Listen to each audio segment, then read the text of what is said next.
everyone, this is Heidi from My Reading Life, and I'm here today to film my birthday book haul. So October is my birthday month, and of course I spent some money and some gift cards and whatnot on books, because what else do you do with your birthday gifts but buy books? And I was also gifted a few books for my birthday as well. So I have a lot of books here to talk about today, so I think I'll just get started. The first one is this nonfiction book called Beyond Acadia, Exploring the Bold Coast of Down East Maine by Rich Bard. This is sort of a travel guide with lots of beautiful pictures, all about the area of Maine in which I live. I was given this for my birthday by some good friends of mine because we like to take hikes in the area, and we've been sort of working our way through a laundry list of good places to hike and explore in our local area. And this book recently came out, and we thought it would be a great way for us to make sure that we hit all the cool places around where we live. Just so you can see what some of the imagery looks like. It's just a really lovely book, and I'm looking forward to exploring more with it. So I'll set that one right there. Okay, this is going to be quite nonfiction heavy. I've picked up the next book that I need in my presidential reading challenge. This is the biography of Rutherford B Hayes by Hans L. Trefousse.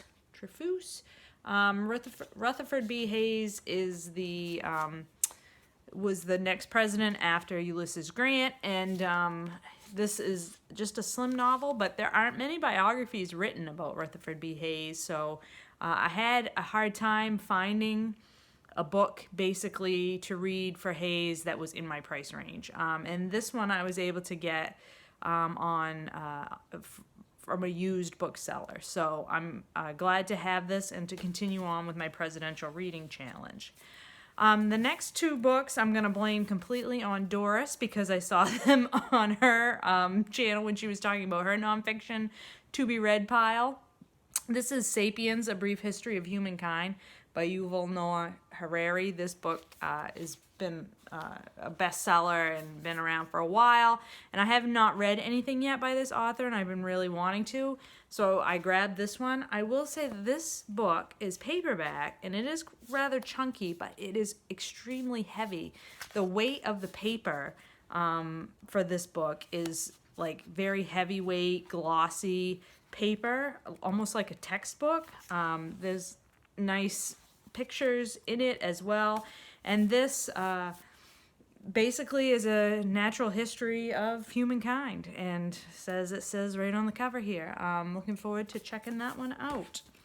And then another book inspired by Doris is The Great Bridge by David McCullough.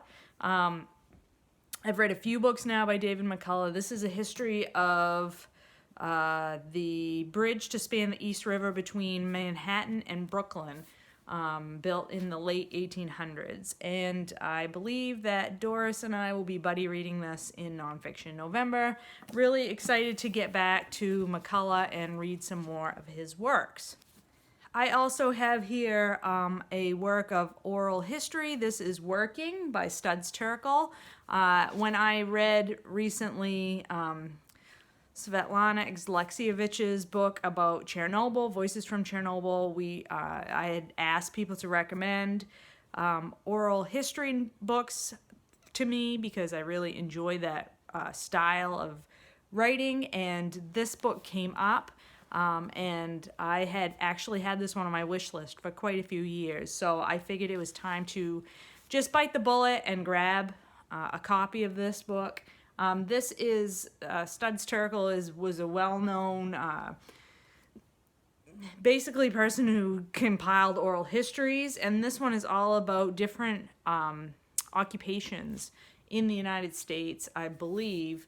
I think these all are in the U.S., but I can't remember for sure. But it covers everything from, let me just go to the table of contents and tell you some of the jobs here.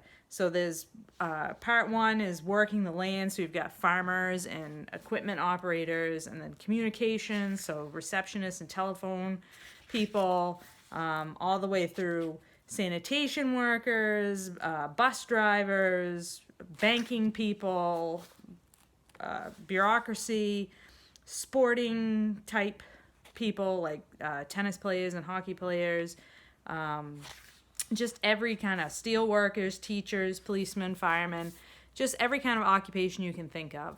The only thing that I think is going to be difficult is look how tiny the print is in this book. Oh my God, so tiny.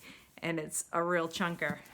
But still, one that I've been wanting to read for a long time.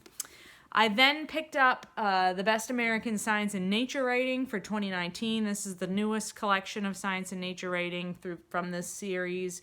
And the editor is Cy Montgomery, who you will remember I just read The Soul of an Octopus, written by her, and really loved it. So I'm looking forward to seeing what collection of essays she has put together for the science and nature writing in 2019.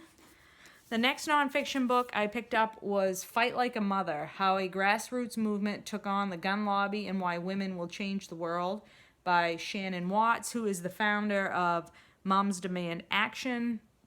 And I actually follow Moms Demand Action on social media. I like their messaging about trying to stop gun violence in America.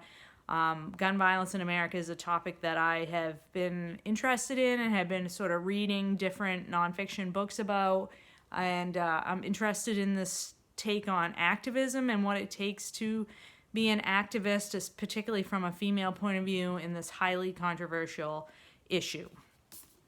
And then the last nonfiction I picked up for my birthday was The Uninhabitable Earth, Life After Warming by David Wallace-Wells.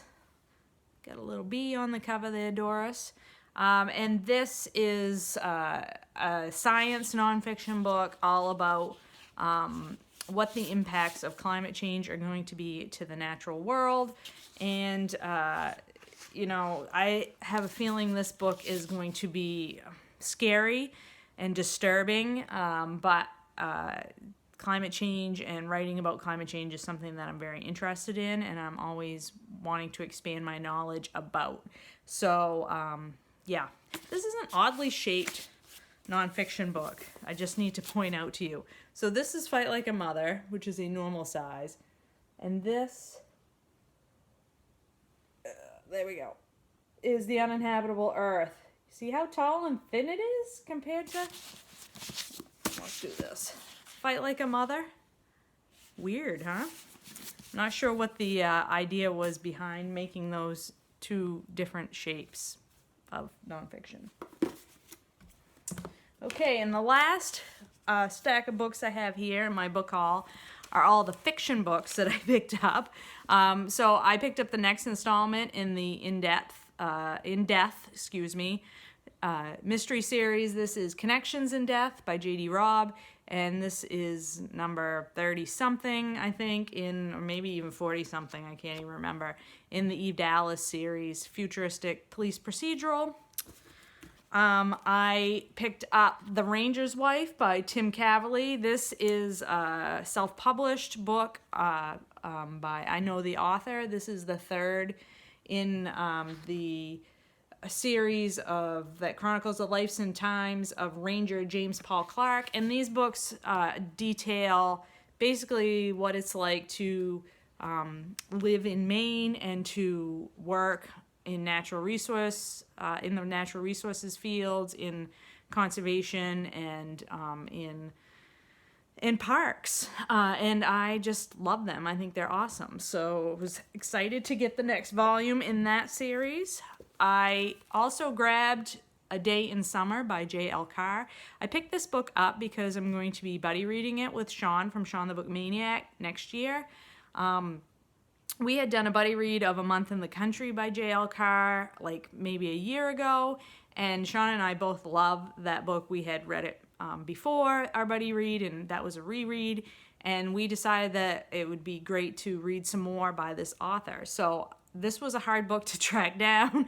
I found it used from an online bookseller, and this sounds like it is a blackly comic thriller of a man who comes to a small English village to kill the person who has committed a hit and run crime on his son. So that's what it says on the back. I don't know any more about it than that. And but this guy in the cover is in a wheelchair, so that's kind of interesting. And this book was published in 1963, so it's a bit older, and I'm looking forward to Sean and I's buddy read of that. I picked up The Harts Invisible Furies by John Boyne. You guys know that John Boyne just won the inaugural BookTube prize, and I really enjoyed that book. I was quite surprised by how much I liked that book, with a narrator who was not a nice person. So, and this book, you know, had garnered lots of praise when it first came out a couple of years ago. It was originally published in 2017, and I never got to it at that point. It was really popular and all over the place. But now it's out in paperback, and I picked it up, and I'm excited to read more John Boyne. And I grabbed The Secret Diary of Hendrick, Groen, 83 and a quarter years old. I really enjoy books about grumpy old people who are really, they're usually heartwarming. I loved A Man Called Yuval, and what was the other book by the same author? Britt Marie Was Here, I think was the name of it. So those are written by, that name of the author has gone right out of my head.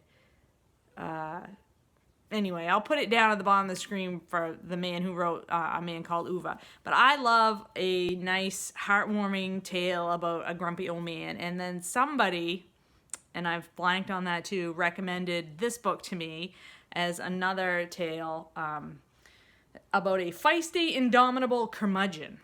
So that is right up my alley. I love this type of writing and type of story. And I think, yes, this was translated by Hester Velmans. So another work of translation. That's going to be fun. And then the last book I have here to show you is the latest Stephen King novel. This is The Institute by Stephen King.